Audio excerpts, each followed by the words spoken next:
Hoje nós vamos começar uma nova série de mensagens. 2018 tem sido um ano extremamente produtivo nas mensagens, né? Estou sendo desafiado e me desafiando a trazer sempre novos conteúdos, novas abordagens sobre temas que nos são importantes, principalmente pensando que nós queremos e estamos sendo preparados para o ID. Esse ano de 2018 é o ano do ID, onde a nossa igreja está cada dia mais sendo preparada e equipada para pregar o Evangelho. Não poderemos dizer num futuro que não tivemos oportunidades. Ah, eu não sabia o que fazer, eu não sabia o que falar, eu não sabia o que ensinar. Você aprendeu.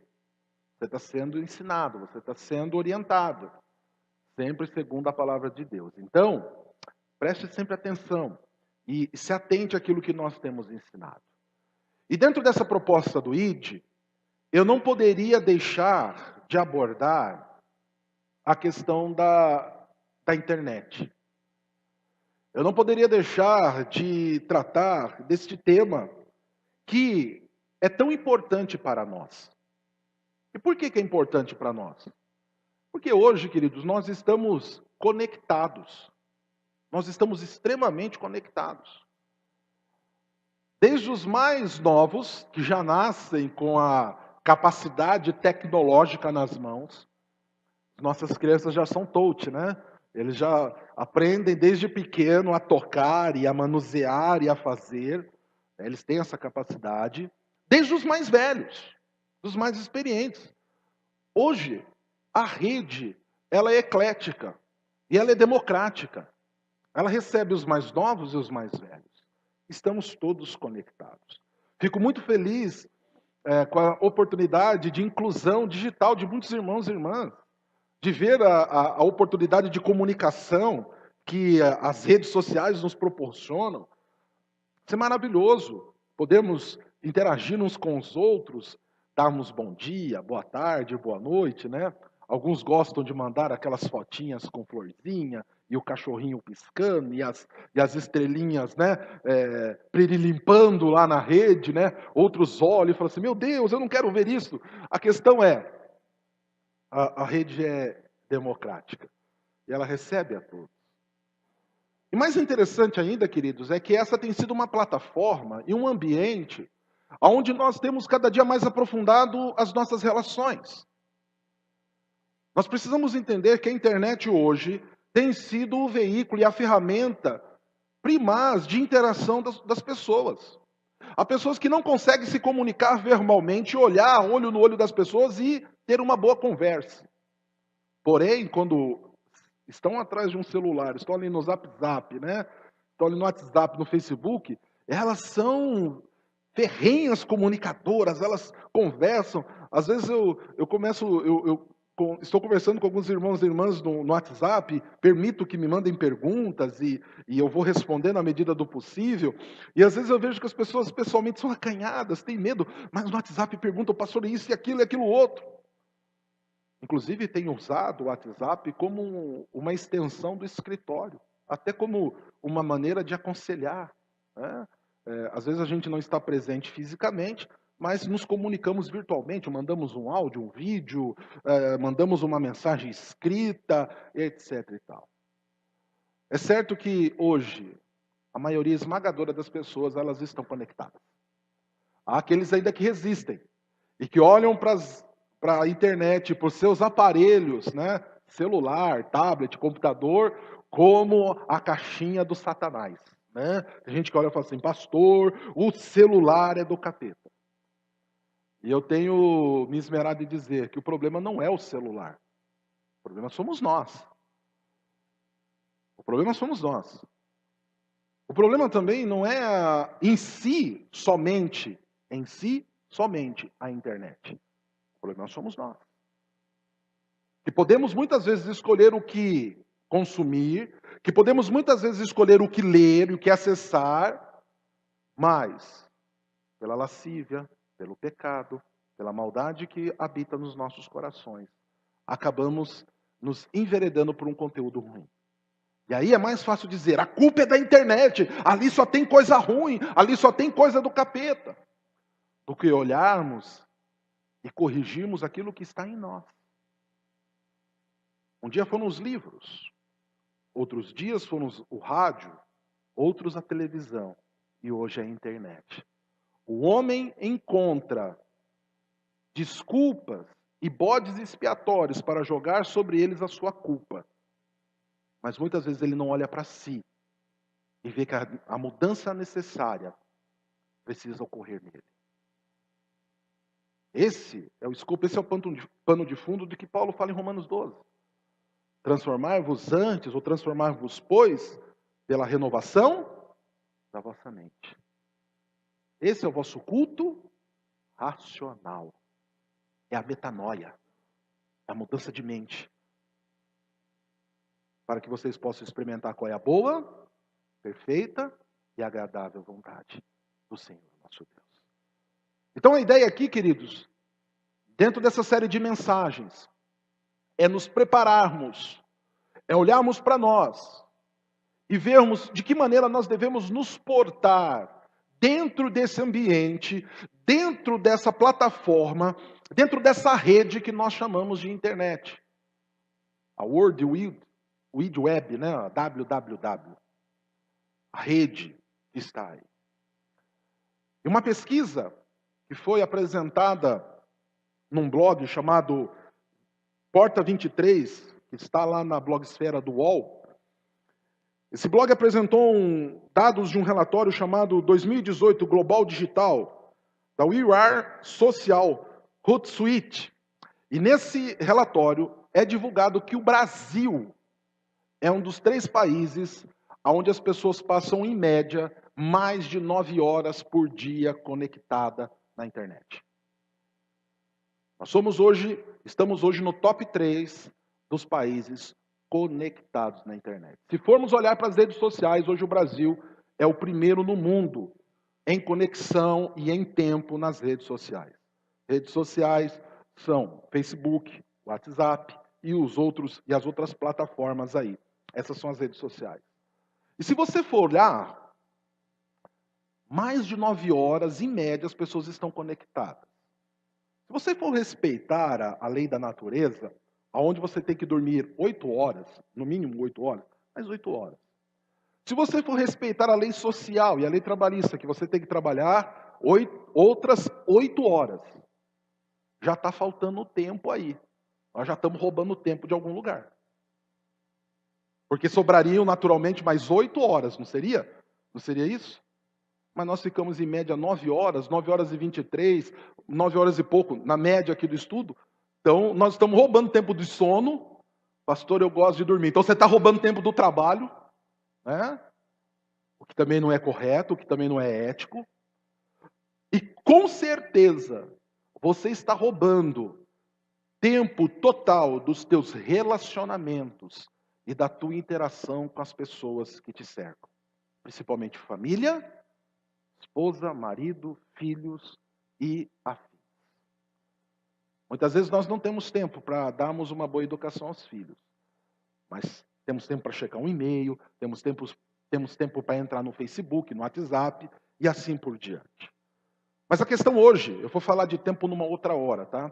Numa outra mensagem eu vou falar sobre limites, sobre os princípios do limite. Mas a questão hoje não é essa. A questão hoje não é falar sobre o tempo. A questão hoje é falar sobre o nosso comportamento nesse novo ambiente.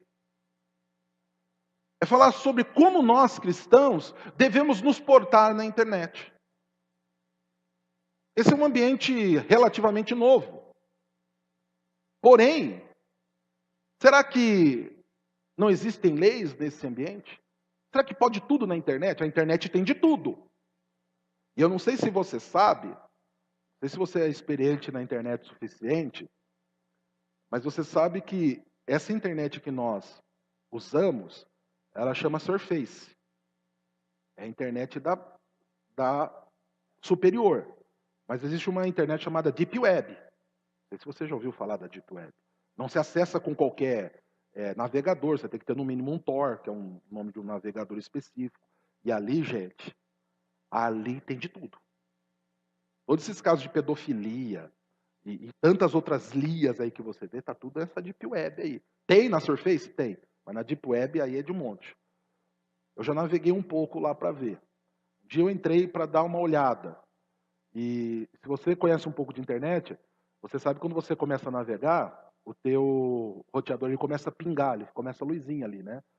Quanto mais acessos você tem junto com você, mais ele começa a pingar. O meu quase queimou. Eu entrei e comecei... Começou assim. Com certeza eu estava sendo monitorado, porque é um ambiente bem complicado. E saibam, os nossos jovens estão nessa plataforma. Eles estão navegando nisto. Como nos portar? Que princípios usar? O que nós devemos fazer? Que norte nós usamos? Que princípios nós usamos nesse ambiente? Podemos falar o que queremos, podemos acessar o que queremos, podemos compartilhar o que queremos. Qual é o princípio que nós devemos usar? Quais as regras que nós devemos ter? Como cristão, automaticamente eu vou te chamar ao princípio bíblico, a ética cristã. Tá, pastor, mas a Bíblia fala sobre a internet? A Bíblia me diz alguma coisa sobre a internet? A Bíblia tem versa sobre alguma coisa a respeito disso? A Bíblia tem algo a me dizer? Essa pergunta já me foi feita, não sei se você já se deparou com isso. A Bíblia tem algo a nos dizer a respeito disso? Nas redes sociais e em outros ambientes da internet, a Bíblia continua sendo a nossa única regra de fé e prática? É sobre isso que eu quero então falar com você nessa noite. Eu gostaria de convidar você, junto comigo, a abrir a sua Bíblia na carta do apóstolo Paulo aos Efésios, no capítulo 5. Efésios, capítulo 5. Para que nós possamos falar a respeito daquilo que foi programado hoje, que é o título da nossa mensagem. Os mesmos princípios em um novo local. Efésios, capítulo 5. Nós vamos ler dos versos de 1 até o 21. Efésios, capítulo 5, os versos de 1 a 21. O 5 está emendado aí com 4, porque o versículo 1 está emendado aí com o restante do capítulo 4, porque é uma continuação, tá? Paulo está fazendo aqui uma conclusão do que ele vem falando. Ele vem fazendo uma exortação à santidade no capítulo 4, terminando ali o capítulo 4, e aí ele começa o capítulo 5 dizendo assim, olha, sede, pois, imitadores de Deus, como filhos amados, e andai em amor, como também Cristo nos amou, e se entregou a si mesmo por nós, como oferta e sacrifício a Deus em aroma suave. Ele está chamando-nos a uma imitação de Deus, arremetendo aqui ao capítulo 4, imitarmos a Deus no amor e no perdão. E ele continua dizendo, mas a impudícia e toda sorte de impurezas ou cobiça, nem sequer se nomeia entre vós, como convém a santos. Nem conversação torpe, nem palavras vãs ou chocarrices, coisas essas, inconvenientes, antes, pelo contrário, ações de graça. Sabei, pois, isto, nenhum incontinente ou impuro ou avarento, que é idólatra, tem herança no reino de Cristo e de Deus. Ninguém vos engane com palavras vãs, porque por estas coisas vem a ira de Deus sobre os filhos da desobediência. Portanto, não sejais participantes com eles, pois outrora eres trevas, porém agora sois luz no Senhor. Andai como filhos da luz. Porque o fruto da luz consiste em toda bondade, justiça e verdade, provando sempre o que é agradável ao Senhor. E não sejais cúmplices nas obras infrutíferas das trevas, antes, porém, reprovai-as. Porque o que eles fazem em oculto, o só referir é vergonha. Mas todas as coisas, quando reprovadas pela luz, se tornam manifestas, porque tudo o que se manifesta é luz. Pelo que diz: desperta, ó tu que dormes, levanta-te de entre os mortos, e Cristo te iluminará. Portanto, vede prudentemente como andais, não como necios, e sim como sábios, remindo o tempo, porque os dias são maus. Por esta razão, não vos torneis insensatos, mas procurai compreender qual a vontade do Senhor. E não vos embriagueis com vinho, no qual há dissolução, mas enchei-vos do Espírito, falando entre vós com salmos, entoando e louvando de coração ao Senhor com hinos e cânticos espirituais, dando sempre graças por tudo a nosso Deus e Pai, em nome de nosso Senhor Jesus Cristo, sujeitando-vos uns aos outros no temor de Cristo. Amém? Oremos. Bondoso Deus, fala conosco nessa noite, é o que nós te pedimos humildemente. A tua palavra, Senhor, é clara e ela é instrução para nós. E nós pedimos, Senhor, que possamos caminhar nela, aprender com ela, e que ela seja sempre, ó Pai, a nossa única regra de fé e prática para a glória de Cristo Jesus. Amém. Amém. Então, queridos, olhando para a palavra de Deus, nós podemos ver que ela tem uma instrução de vida a qual cada um de nós deve seguir. Nesse caso específico de Efésios, a carta que é escrita aos Efésios, ela é uma carta geral. Tá? Ela é uma carta que ela poderia ser direcionada a qualquer outra comunidade. Se lá no capítulo 1, verso 1, nós trocássemos o destinatário e falássemos lá, carta do apóstolo Paulo à igreja presbiteriana de Toledo. Isso não alteraria o seu conteúdo. Pelo contrário, ele continuaria válido. Porque as instruções que estão ali, essas instruções que estão contidas aqui, bem como Colossenses, Filipenses, são instruções que servem para o corpo de Cristo, para a igreja cristã. São instruções vivas para a igreja que não precisa ser de um lugar específico, mas é a igreja de Cristo. E essas instruções, elas perpassam, elas andam pelo tempo. E elas chegam a nós hoje. E elas são instruções válidas para mim e para você, nos ensinando e nos chamando a viver segundo a vontade de Deus. Então Paulo trata nessa carta aqui a ideia de uma nova sociedade. Porém, não pense nessa nova sociedade como uma construção filosófica, uma construção sociológica. Aquela construção que é feita nos bancos das faculdades, né? E as pessoas começam, mas o povo é assim, o povo é assado, e começa a formular filosofias. Não é isso. O que Paulo está dizendo aqui é o seguinte: vocês outra hora eram trevas, era um povo incircunciso no vosso coração, pecadores.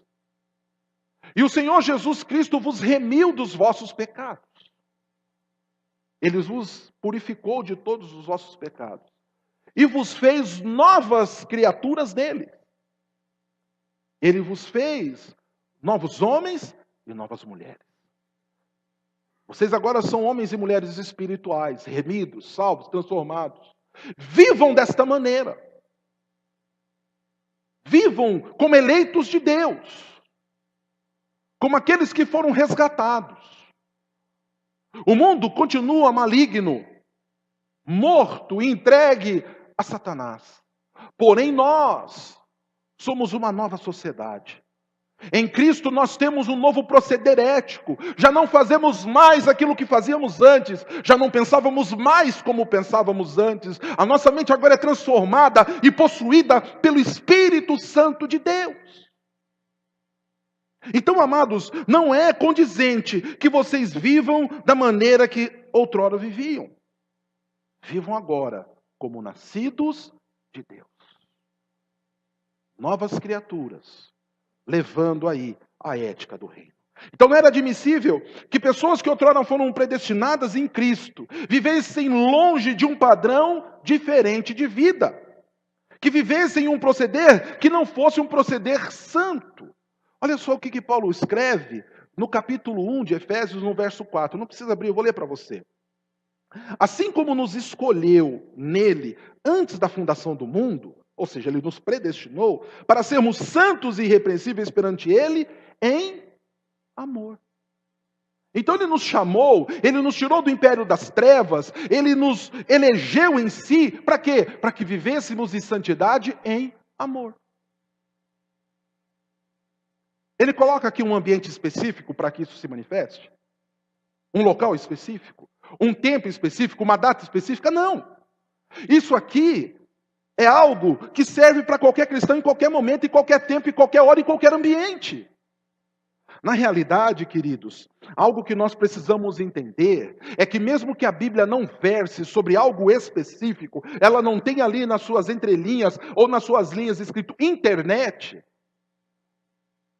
isso não quer dizer que ela não está nos orientando a como nós devemos proceder nesse ambiente.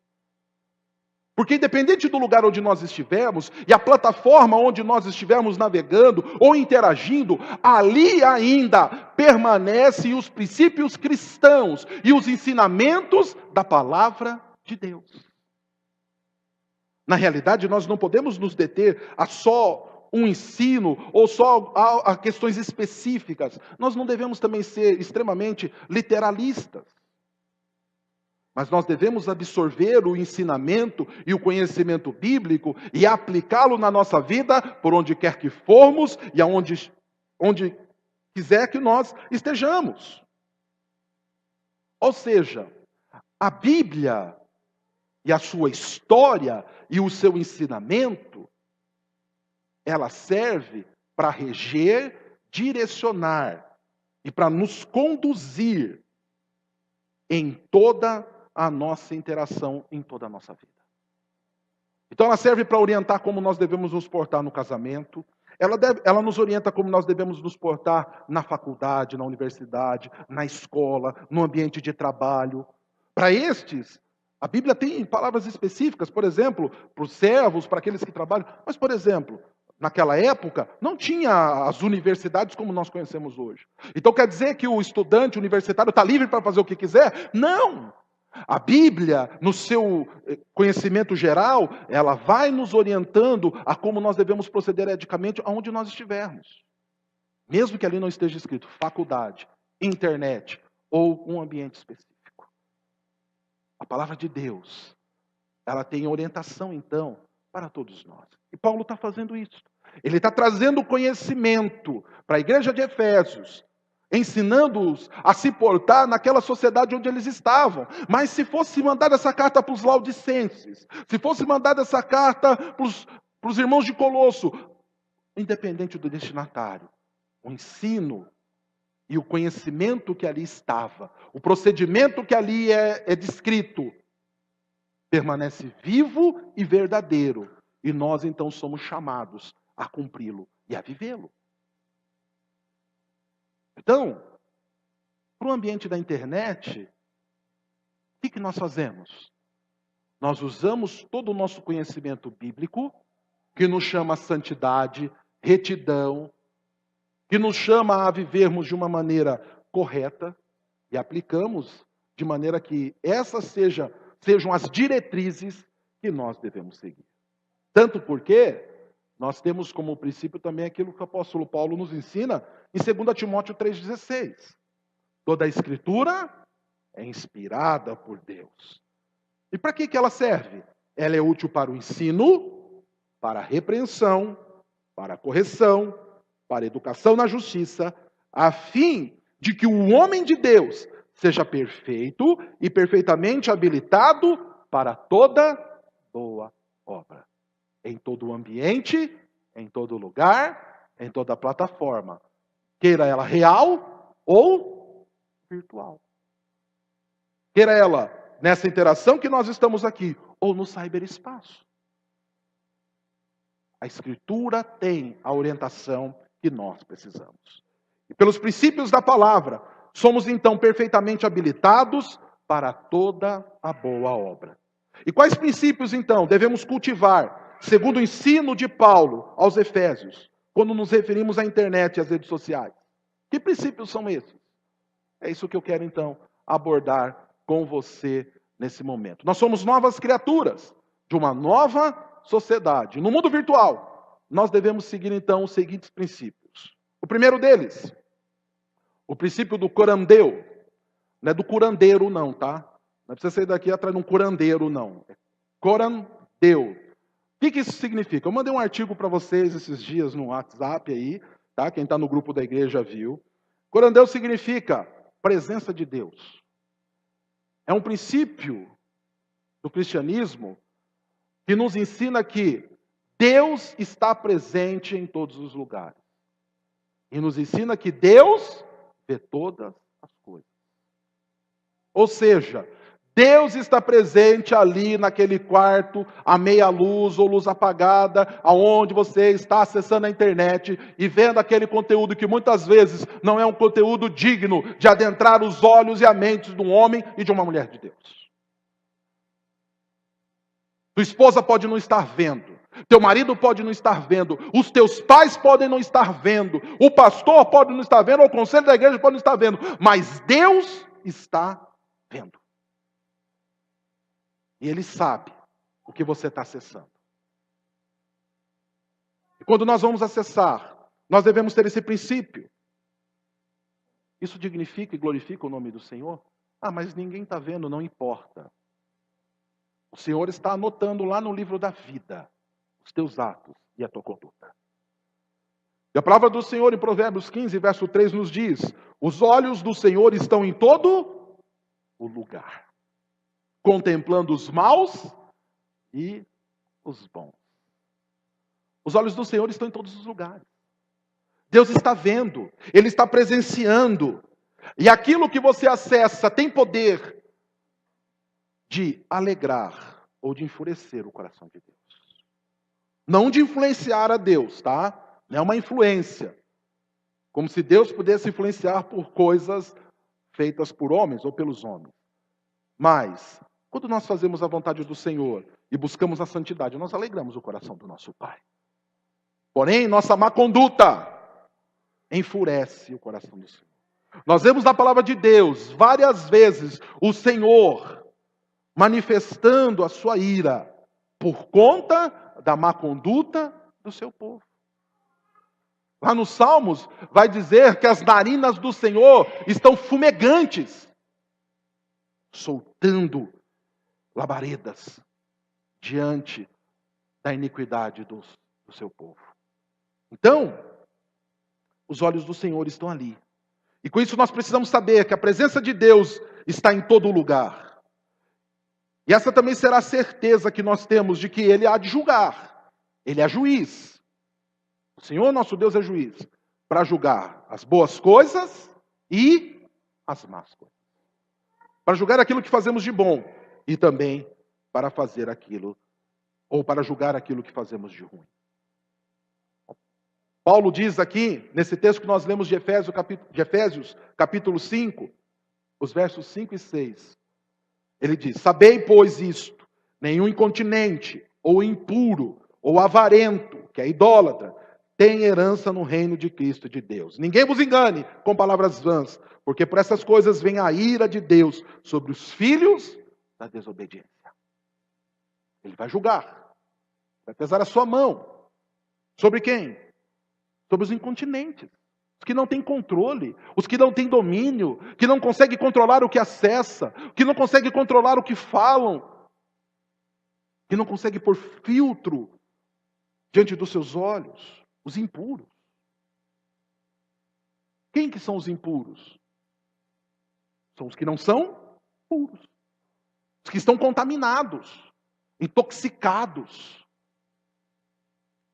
Os que estão usando esse ambiente para encherem suas almas de toda a coisa imunda e de tudo aquilo que é desagradável diante do Senhor.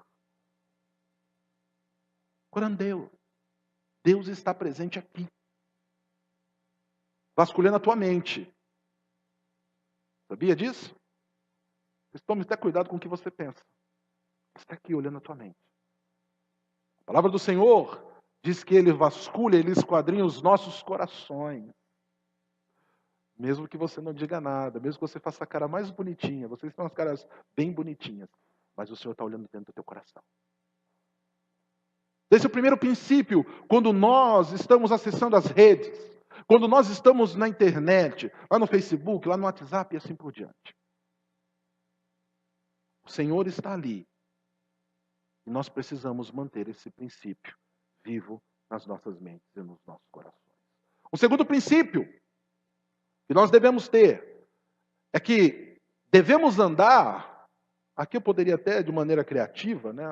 Mas eu quis usar os termos do texto, poderia ter colocado aqui, devemos navegar, né? Devemos navegar. Mas devemos andar como filhos da luz. Esse é um princípio ao qual todos nós somos chamados. A andarmos, navegarmos, dirigirmos. No trânsito você é um filho da luz? Ou você se deixa usar pelo inimigo? Ou você aflora todo o pecado e maldade que há no teu coração, quando alguém não anda na velocidade que você quer? Eu estou atrasado, saia 5 minutos antes. Aí você sai em cima da hora e ainda fica colocando a culpa em cima dos outros, né? Vocês rodam presa, né? O povo que não sabe dirigir. Os homens falam, é mulher, nem viu se é, né? Às vezes é um cara do cabelo grande, é a mulher que está dirigindo, aí olha o barbudo lá, né? Por onde nós formos, nós devemos permanecer como filhos da luz. E 3 responsabilidades são decorrentes do princípio de que os crentes são filhos da luz. A primeira responsabilidade é que eles têm que andar como filhos da luz.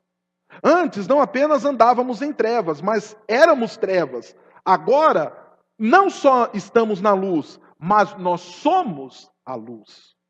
O que o texto nos mostra, em primeiro lugar, é isso, é que nós somos a luz. Ou seja, quando nós estamos, ou onde nós estamos, tudo aquilo que é treva vai ser revelado. Por quê? Porque nós, como luz, vamos gerar o contraste. A nossa conduta é parâmetro. Opa, aqui está correto, aqui está errado.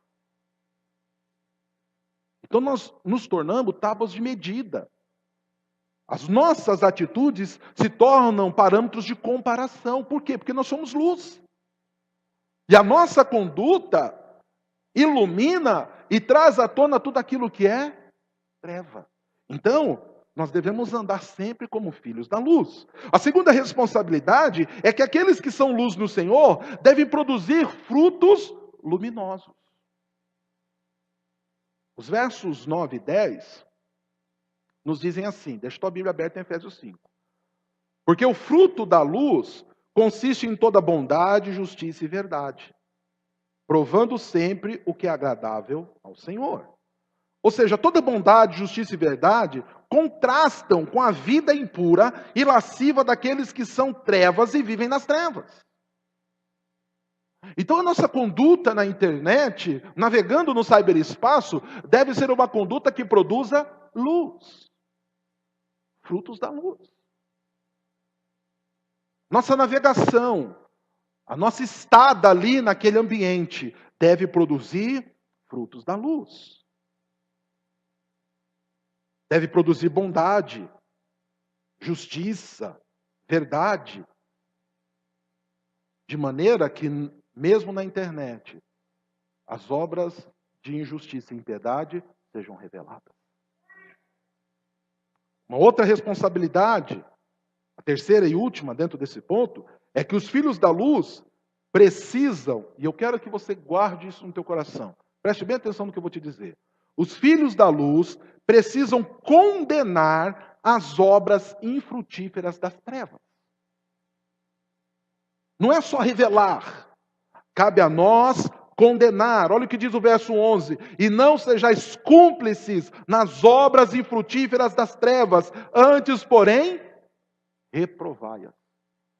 E essa reprovação não é só uma reprovação mental, não é só você pensar, está errado, mas eu não vou falar nada não, porque eu não quero me chatear, eu não quero arrumar problema para minha cabeça. Não é isso que está dizendo aqui. Aqui está nos chamando uma atitude proativa. Opa, está errado? Não é assim não, calma lá. O que é isso? O problema é que a gente vê, não, deixa, eles não sabem mesmo. E eu não vou me meter com isso aí, não. Só vai me dar dor de cabeça. Não é assim que a gente pensa? Mas é isso que a Bíblia condena.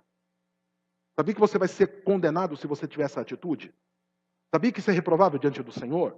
Porque Ele nos chama a manifestar as obras das trevas, não em nós, mas revelarmos, porque nós somos luz, aonde passarmos, revelarmos as obras das trevas e condená-las. Então, precisamos não ser cúmplices e reprová-las, ou seja, desmascarar o que elas são, trazendo-as para a luz.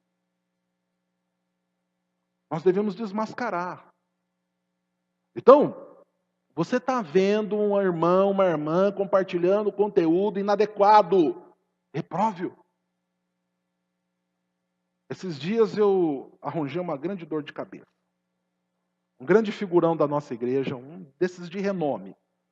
Tá? Desses aí que muitos de nós gostamos de colocar no pedestal e idolatrar. Né? Deixamos tudo para ouvi-los pregar. Tá. Pôs um post no Facebook. Heresia. Pastor presbiteriano. E o Bocó, desculpe pela expressão, o Bocó aqui foi lá e comentou. O mínimo que eu fui chamado foi de imbecil. Aí eu peguei e falei assim, tá, querido, eu sou imbecil, me prova na palavra que eu estou errado. E aí a pessoa entrou e falou assim, você é um imbecil e você não tem como provar. Aí eu entrei com um carrilhão de palavras lá. Aí quando eu mostrei, a pessoa falou e apagou o post, sumiu. Porque não tinha o que dizer. Tempos atrás aconteceu isso com um colega dos meninos aí. Fiz um post aí, a respeito de uma mensagem que eu tinha pregado, e o rapaz entrou e falou que eu era um herege. Mas como assim? Eu estou pregando a palavra? Aí entrou uma moça lá de Brasília, entrou. Vai lá eu pegar a palavra de Deus, pegar a W. Pink, W. Tozer e todos os pregadores reformados. Aí o que a pessoa fez? Tirou o post da internet. Não se retratou. Né? A nossa conduta, queridos, tem que mostrar que está errado. Não para o nosso orgulho. Não é que nós queremos reconhecimento, mas é para que a glória de Deus seja manifesta. Para que não seja produzido para a destruição de muitos obras de trevas. Então, nós devemos condená-las. As obras das trevas são indizíveis. Mas, pois é vergonhoso até mesmo mencionar as coisas que eles fazem às escondidas. E nós não podemos deixar que isso aconteça. Outra questão, a indústria pornográfica da internet faz grande sucesso porque promove o proibido. Escancaram o que é sujo e podre, de maneira sorrateira e solitária, no submundo ou lá na deep web. Nós, como filhos da luz, devemos combater isso. Não só o conteúdo que é lá postado, mas combater em nós mesmos. Os nossos desejos lascivos. Aquilo que nos chama a pecar. Só que para isso você precisa reconhecer que isso é um mal que habita em você, que você precisa combater. O pecado não pode ficar oculto diante da luz. Verso 13 diz, mas todas essas coisas, sendo condenadas, manifestam-se pela luz, pois tudo o que se manifesta é luz. E o versículo 14 é uma conclusão natural, que diz, por isso se diz, desperta tu que dormes, levanta-te dentre os mortos e Cristo te iluminará. A nossa condição anterior em Adão é vividamente descrita em termos de sono, de morte, de trevas. Cristo liberta-nos de tudo isto. E a nossa nova natureza, como novos cidadãos do reino dos céus, se manifestam também no ambiente da internet. Se manifestam na nossa navegação e na nossa vida virtual. Então, nós devemos entender isso, que a conversão não é nada menos do que despertarmos do sono, ressuscitarmos dentre os mortos e sermos trazidos das trevas para a luz de Cristo. E esse princípio exposto por essas verdades precisa estar presentes conosco em nossa caminhada virtual. Então, na internet, lá no teu Zap Zap, no Facebook, por outro qualquer lugar que você for. Produza os frutos da luz. Um terceiro princípio. Devemos proceder sempre em sabedoria. Então você deve usar da sabedoria na tua navegação pela internet. Paulo apresenta várias razões para andarmos de forma sábia. No verso 16, a primeira parte, ele diz que a vida é curta, ele fala que os dias são maus, ele fala que Deus nos deu uma mente transformada, né? Uma nova mente, e Deus tem um plano para as nossas vidas, no verso 17. Então, os versos 15 a 17 definem o andar da sabedoria dos cristãos em 2 pontos. E esses pontos devem estar também quando você vai navegar na internet. O primeiro, as pessoas sábias tiram o maior proveito do seu tempo. O que diz o verso 15? Diz lá, né? Está com a tua Bíblia aberta aí? Portanto, vede prudentemente como andais, não como necios e sim como sábios. E no 16 nos chama remindo o tempo, porque os dias são maus. O verbo remir aqui quer dizer comprar de volta. Aqui tem o sentido de tirar o maior proveito do tempo. O tempo que é kairós e que refere-se a cada oportunidade que surge. Nós vimos na introdução que a internet faz o que com o nosso tempo? Ela nos rouba o tempo. E nós somos chamados a viver em sabedoria, remindo o tempo. Então, nós devemos aproveitar melhor o nosso tempo. Quer dizer que você tem que parar de navegar? Talvez que você tenha que navegar menos. Menos tempo. Mas quando você navegar, use essa navegação para a glória de Deus. Que o teu tempo ali seja bem aproveitado, que você consuma coisas boas, que você aprenda coisas boas. Não que você se contamine. Ah, pastor, eu entro na internet só para ouvir pregação. Cuidado. Eu tenho alertado. Cuidado com as pregações. Não só pelo seu conteúdo, mas pela sensação que ela passa. Às vezes as pregações da internet, elas não têm um conteúdo ruim, conteúdo ótimo, bíblico, mas elas muitas vezes nos passam a ideia de uma igreja sem problemas, sem defeitos. E muita gente tem preferido ficar com a igreja do YouTube e com os pregadores do YouTube do que conviver com a igreja odierna, que tem pessoas que pecam, que tem pessoas que erram, que você tem que conviver com aqueles que vão te confrontar. Muitas pessoas têm preferido aquele ambiente. Por quê? Porque muitas vezes você não vai ser confrontado diretamente por uma pessoa que está ali ao teu lado. Cuidado. Aquelas pregações são maravilhosas, mas todas elas têm um aparato por trás para dar todo um ambiente favorável. Tem um sonzinho ambiente, tem uma captação de alta definição, né? Tudo. Tem cortes. Você ouve lá o pregador, você só vê o que ele falou de bom, você não viu o que ele tossiu, que ele errou na concordância, não vê nada. Eles vão cortando tudo, vão editando. Aqui você vai estar vendo tudo, você está vendo o pastor tomar um trupicão e cair de boca ali no chão, você está vendo tudo. E essa igreja real, é a igreja onde nós somos chamados a viver. Um dia me perguntaram, né, pastor, olha, o senhor prega bem, mas o senhor podia pregar como tal pastor. Aceito o desafio. Mas desde que nós tenhamos igualdade de condições, né? Eu tenho um seminarista muito bom em teologia, que me ajude nos meus sermões, né? Que faça lá toda a minha pesquisa, me dá tudo mastigado, que eu não tenha que me preocupar durante a semana em ir no hospital, e fazer isso, fazer aquilo outro. E olha que mesmo nessa correria toda, a gente ainda tem dado conta, o feijão está com o caldo grosso ainda. Então, queridos, a gente tem que tomar muito cuidado com isso, porque esse ambiente produz muitas vezes uma ideia meio distorcida. Então, remir o nosso tempo. E também, uma segunda questão aqui, é que as pessoas sábias, elas discernem a vontade de Deus. Por isso, não sejais insensatos, mas atentai para qual a vontade de Deus. Então o próprio Jesus orou, não seja feita a minha vontade, mas sim tua. E ensinou-nos a orar, seja feita a tua vontade, assim na terra como no céu. Então nada é mais importante na vida que descobrir e praticar a vontade de Deus. E isso também Na internet. Então, lá no teu Zap Zap, você vai mandar uma mensagem, veja se aquilo aqui o Senhor quer que você faça. Ah, mas é tão bonito. Esses dias atrás me mandaram uma mensagem linda. Pastor, olha que mensagem linda, do Chico Xavier. Mas é tão bonito, pastor.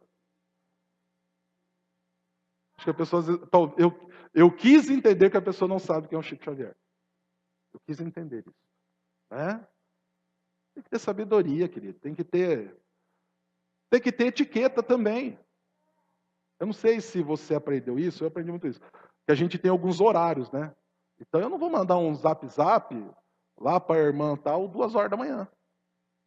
E no mínimo vai achar assim, alguém morreu. Estão me mandando mensagem. Já teve essa questão de tocar o telefone 2 horas da manhã na tua casa? Alguém morreu. Aí aquela pessoa do outro lado, eu quero falar com fulano, não é daqui não. Ah, desculpa, foi engano. Aí você não consegue dormir o restante da noite. Tem que ter sabedoria, querido. Né? Tem que ter sabedoria aí, né? Até nas questões da quantidade de mensagens que a gente manda, viu, gente? Por exemplo, a gente tem grupos na igreja, então assim, tem gente que está ali trabalhando, e o celular começar a ficar zam, zam, zam, zam. Ainda mais, por exemplo, para mim, como pastor, eu preciso saber o que está acontecendo. Aí está lá. E de repente, é uma coisa assim, lógico, eu não estou querendo desmerecer o conteúdo que você passa, mas às vezes não tinha necessidade de você mandar naquele momento. Você vai fazer uma interrupção. Né? Esses dias uma pessoa me cobrou, pastor, eu te mandei mensagem, só foi responder só 2 horas depois. Lógico, eu estava aconselhando. Eu não podia parar o aconselhamento, não paro. E as raras vezes que eu interrompo, eu peço, pelo amor de Deus, me perdoe. É porque alguma coisa importante está ali, eu preciso estar atento. Mas a gente tem que ter sabedoria. E sabedoria também no que nós produzimos. Quantas vezes eu escrevi um texto, aí eu falei, quando eu fui dar o enter, eu olhei e falei assim, deixa eu ler de novo. Não vou mandar não. Não vou mandar não. Isso aqui não está com unção. Eu estou meio nervoso. Deixa eu apagar tudo.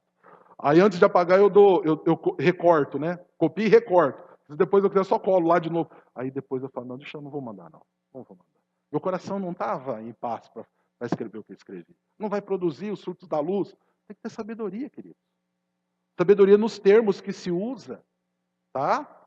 Para que a gente não faça o que é errado. Em último lugar, eu vou pedir perdão, porque eu tenho ciência que eu estourei o tempo, mas aqui hoje, com a ceia, tudo, eu precisava trazer essa mensagem. Mas em último lugar, nós devemos ser, em todos os lugares, cheios do Espírito Santo de Deus. E Paulo então nos diz assim, olha, os versos de 18 a 21, né? E não vos embriagueis com vinho, no qual há dissolução, mas enchei-vos do Espírito. Vamos ficar aqui só nesse 18.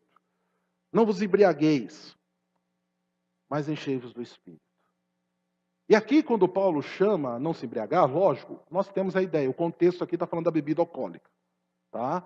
O contexto preciso aqui fala da bebida alcoólica. Mas por que Paulo fala que não é para nós nos enchermos de vinho, encher a cara de vinho, mas enchemos o coração do Espírito Santo? Porque a bebida alcoólica, queridos, e aquilo que eu falei semana passada, a linha entre aquela felicidade furtiva e a embriaguez é tênue. É igual um fio da navalha. E na maioria das vezes a gente, por não estar controlando as pernas, tropica e se corta, né? Nesse fio da navalha.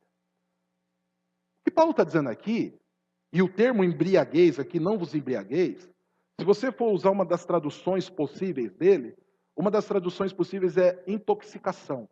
Embriaguez também é intoxicação. E Paulo está dizendo, não vos intoxiqueis com o vinho. Não vos embriagueis, não se contaminem com isso. Porque essa contaminação adoece. Essa contaminação mata. Ela não gera vida, ela gera morte. E esse princípio pode ser usado então com a internet. E não vos contamineis, não vos intoxiqueis com a internet. Não se embriaguem dela. Antes se encham do Espírito. E quando nela estiverem, manifestem o fruto do Espírito. Justiça, mansidão, retidão, domínio próprio, não é isso? Contra essas coisas não há lei. Então, não deixe que isso intoxique você. Que o conteúdo que ali está gere em você morte e não vida. Porque isso mata.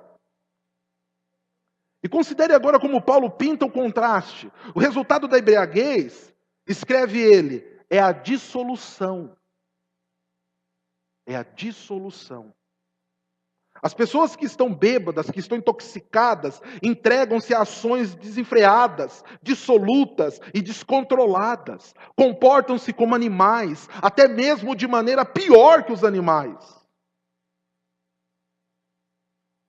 Um dos resultados do mau comportamento das nossas crianças hoje, tá?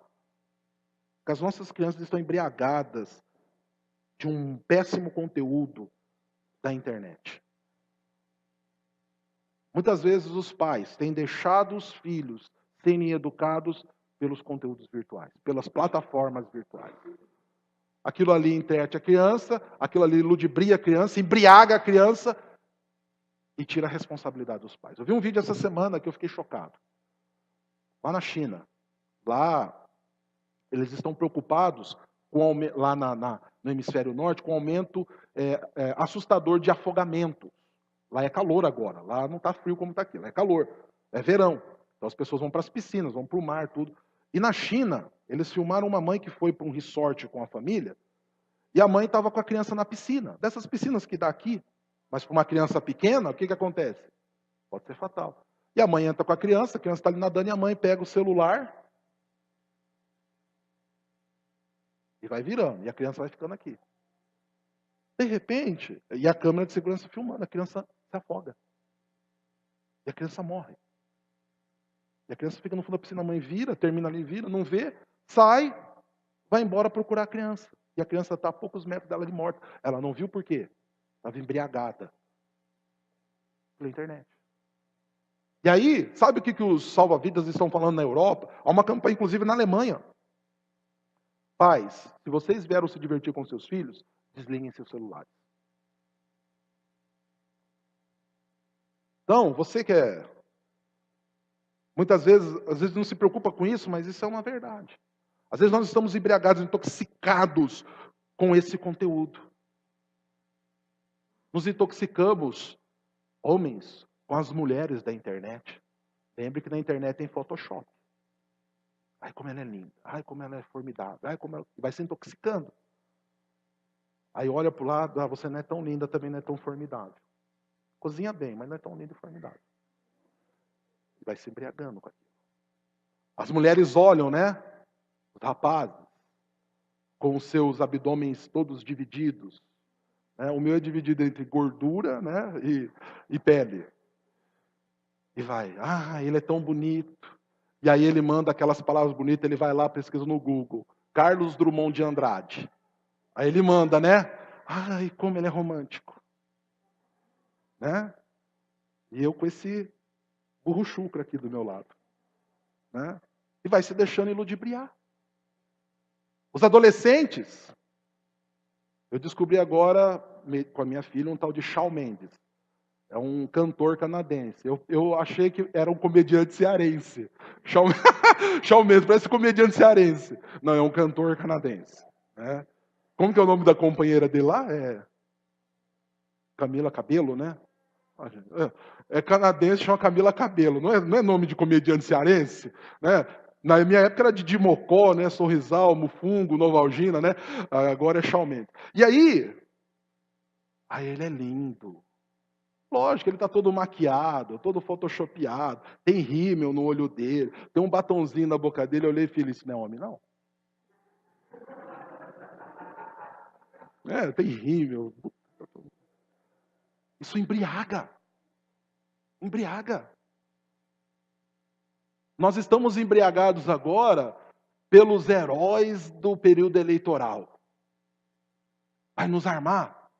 Vai tirar o nosso nome do SPC e do Serasa. Né?